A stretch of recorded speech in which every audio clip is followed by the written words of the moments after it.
Hi, this is Phil Martin of the Martin Home Team, and this month we're going to talk about what you've probably heard about in the news, and there's just a lot of information out there which may or may not be correct, so I'm going to try and clear it up and keep it simple.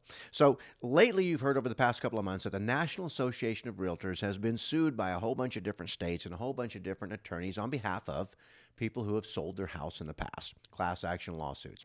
And they're saying that the real estate brokerages, because they've been using a system called a cooperative compensation system, that has led to agents, buyer's agents and buyer brokers and selling brokers colluding to get more money from the sellers without telling them the truth of the matter.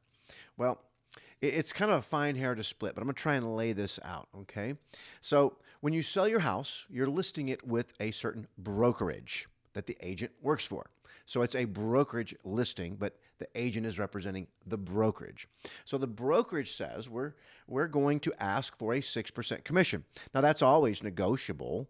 If you want, more for it less, you can ask. The brokerage doesn't have to agree.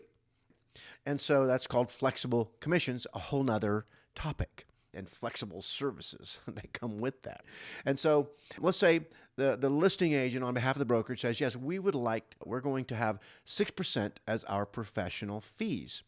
But in this agreement, it also says that we're going to take half of that, or 3%, and we're going to offer that as an incentive on your part to the market, and they can use that incentive most likely to the buyer can use it to pay for or compensate their buyer's agent. Now, they could use it to pay for their closing costs and then use other money to pay for their professional representation. Whichever way it goes, in essence, it's the seller.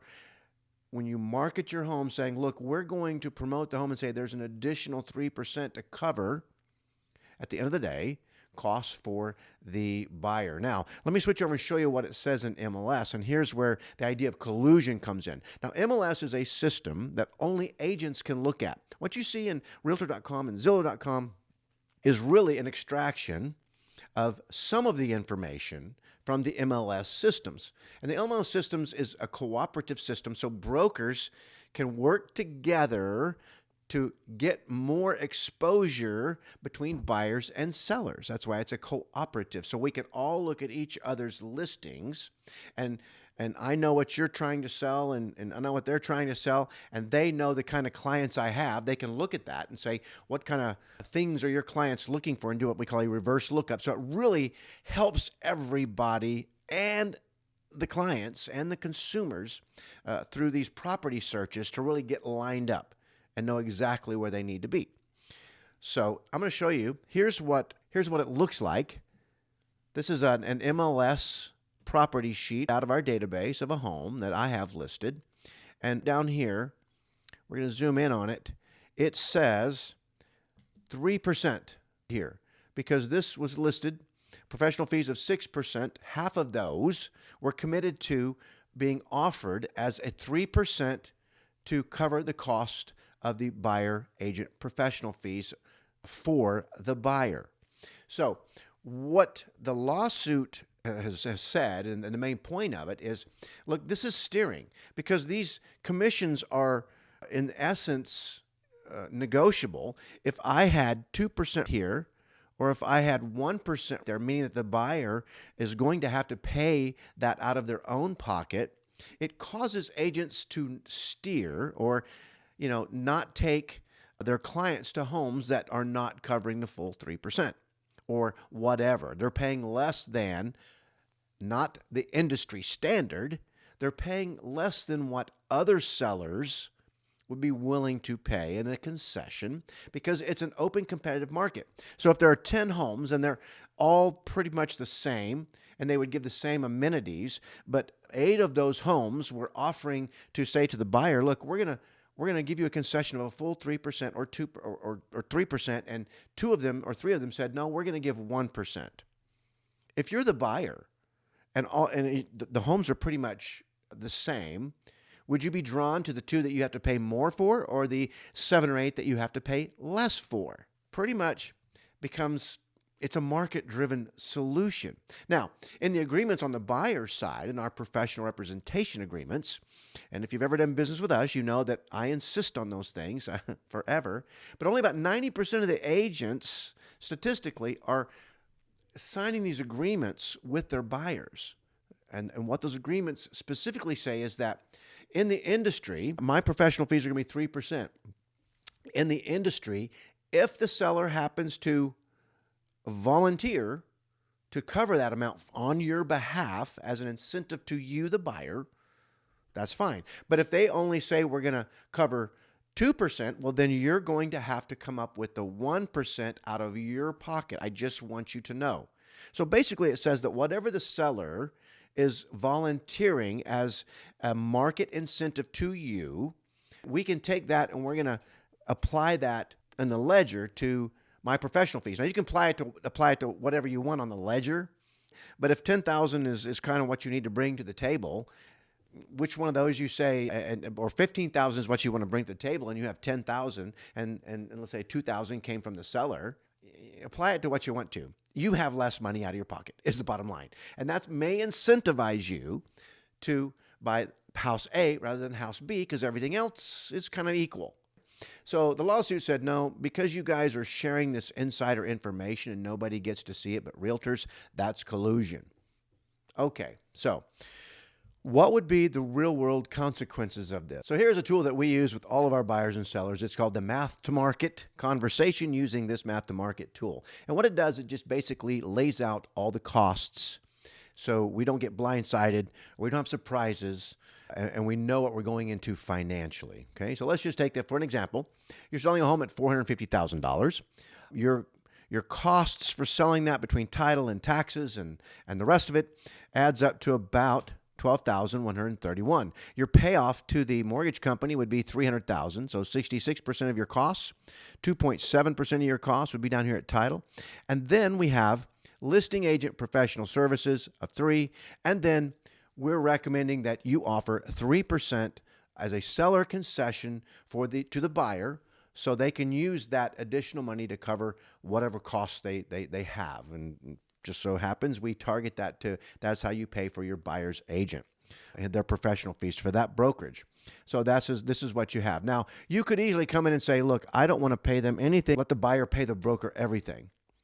Well, you'll make more money, it's true. But again, remember, when we're looking at these MLS sheets, if you've got a choice between, a buyer has a choice between house A and house B, they're the same, they're both 450, maybe same neighborhood.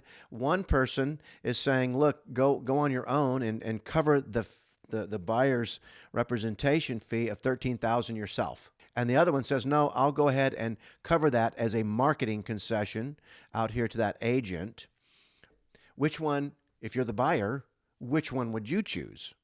Okay, and the seller, you're open to negotiate any of this. You don't have to pay a penny towards this concession. You can say, no, they're on their own. But you know what? You've heard about all the information, all the news in the market about affordability. Interest rates are really high. Buyers are having to really reach to get to the amount of cash they need to buy a house. So what we're going to say is, no, we're going to add an additional burden to the affordability on buyers of you go ahead, and we're not offering that marketing incentive to you anymore. But your neighbor's willing to offer that marketing incentive. It's just a supply and demand. Everybody's free to do what they want. Now, here's the thing that the NAR lawsuit changes. We'll no longer be able to see that percentage in the MLS property sheets. That's going to be not provided in our cooperative compensation model.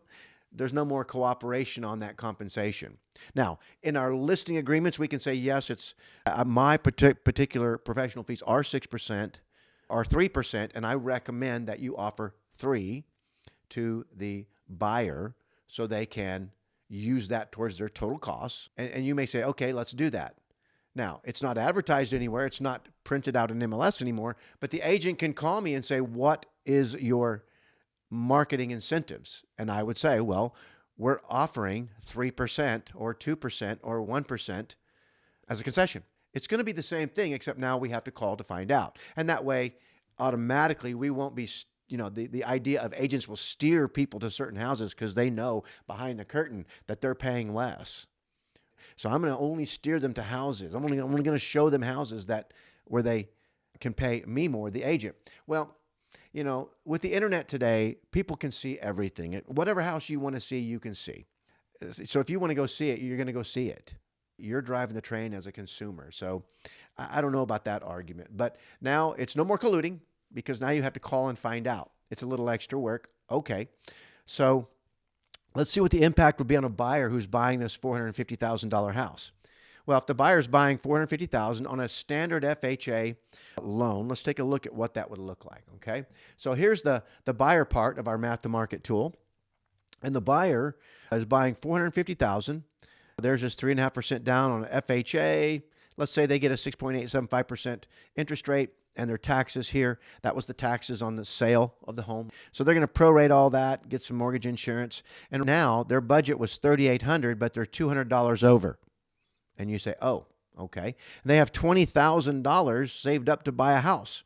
But if you add everything up, the down payment, the escrow, the title charges that are customary for title policy, etc., the lender's fees, the home inspection, and down here, the buyer brokerage said, look, we charge 3% for our professional fees.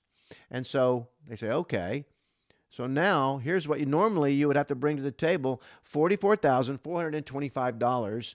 And that's not good, because look, you are $24,425 short of being able to purchase a home. And so, what do we do about that? Well, let's just come in here and say, well, what we found out is that I called, and the seller is willing to give a concession above and beyond, which is, let's say, 2%. Oh, okay. So now I'm still 15 short. Correct, you're 15 short.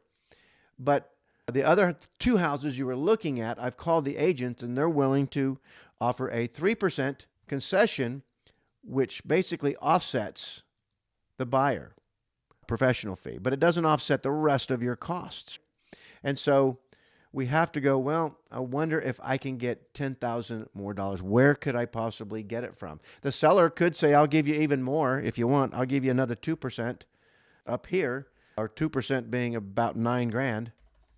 Yeah, you could do that, which would mean over here on the seller side, there's an additional $9,000, and now the profit drops by $9,000 to $101. Is that good, bad? I don't know. Does the seller need to go now? Has the seller been waiting? What are their hold costs to continue to carry this house?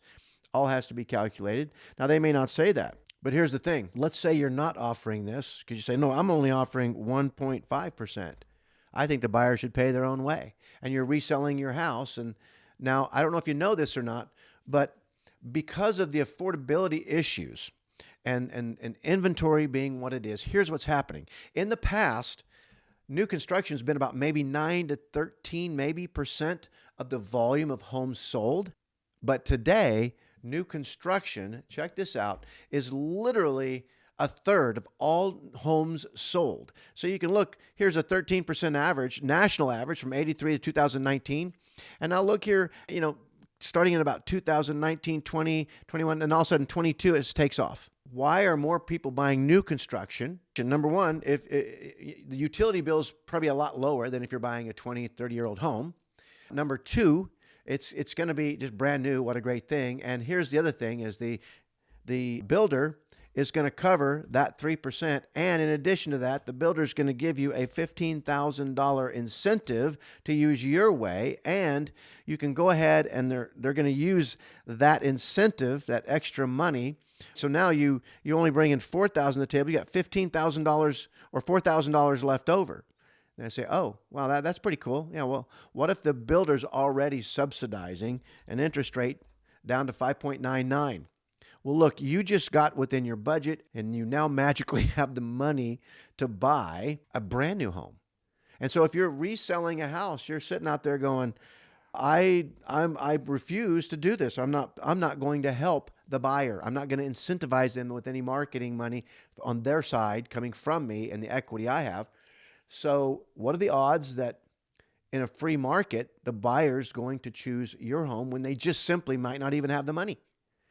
Or they look at that and say, I could buy your home, or I could buy new construction, or I could buy another pre-owned home that is offering that full 3%. or at least 2.5, something more than nothing, what would you do as the buyer? And so what it comes down to, what I think got us into this mess, was a lack of clarity from my colleagues and I, not me, but my colleagues, because we've always been very clear on this, not being clear as to how this works. The seller's not paying for me. Say, don't worry about it. You don't have to pay my professional fees. The seller will. Well, I explain that as the seller is volunteering at this point to pay my professional fees, but if they don't pay all or some, you have to pick that up. And that's what the Texas Real Estate Commission promulgated agreement between agents and buyers, the representation agreement. That's what it says. See, that representation agreement is really more for the buyer's good than it is for the agent, because it explains how all this works and what we are on the hook legally to provide for you. And so the other thing that came out of that NAR, notice I mentioned at the beginning of this video, 90% of the agents don't even fool with that form until at the end, at the closing. Oh, can you sign this? Because the broker says you got to have it, because we're supposed to have it. People can refuse to have it, but it's a bad idea. So we just write in there, consumer refused to sign, and then you put it in the broker files. There should be something there because we're supposed to be doing this. But now, in the middle of August, these new rules change. We can no longer tell in the MLS system if there's any concession being given by the seller. That goes away, but we just have to call now. And number two is you can't show a house. Now it's legal.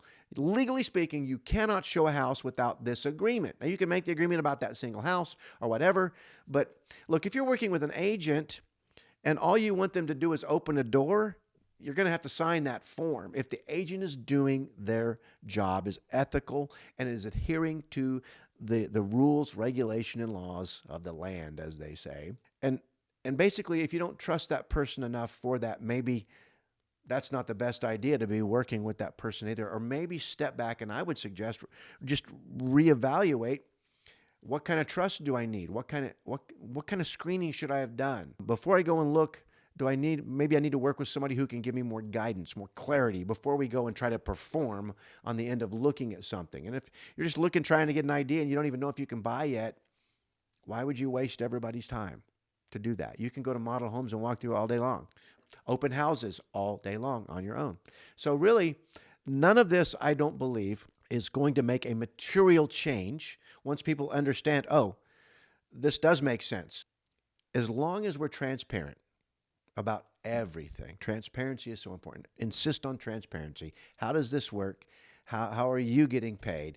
I think it's going to make buyer's agents step up to more professionalism, I hope. And what's happening now is in the industry is everybody's saying, oh, you don't want to be a buyer's agent. Get the listings, get the listings. I disagree. Buyers need representation. Because if you get into a contract and it doesn't work out in the option period when you're inspecting, it'll cost you $1,000. Do that 2 or 3 times and then see if you still have enough money to close on a house. It's so important. So important. These are big stakes. Get representation, but you've always been able to negotiate. Just be aware. Everything is open. You can do anything. But is it probably the best course to insist that buyers pay more for your house than 90% of the other houses that you're competing against? How is that going to really affect you? And you can say, well, I don't want to pay for the buyer's agent because they're negotiating against me. I'm paying. Well, consider it this. Okay, that money is paying for their closing costs and their inspection and their lender fees. That's what it's paying for. They'll pay for the buyer's professional fees on their own. So we want to be competitive. You want to get that house sold. A great listing agent is going to explain all this to you. That would be me, I hope, in your minds at least. And that's really what this whole NAR thing is about. That's the changes that you'll see is, I hope that come August, you can't go see a home unless you sign the agreement. Hopefully, that gives you a little more clarity on what's going on and what the purpose of all this is about. This is Phil Martin. Have a great day.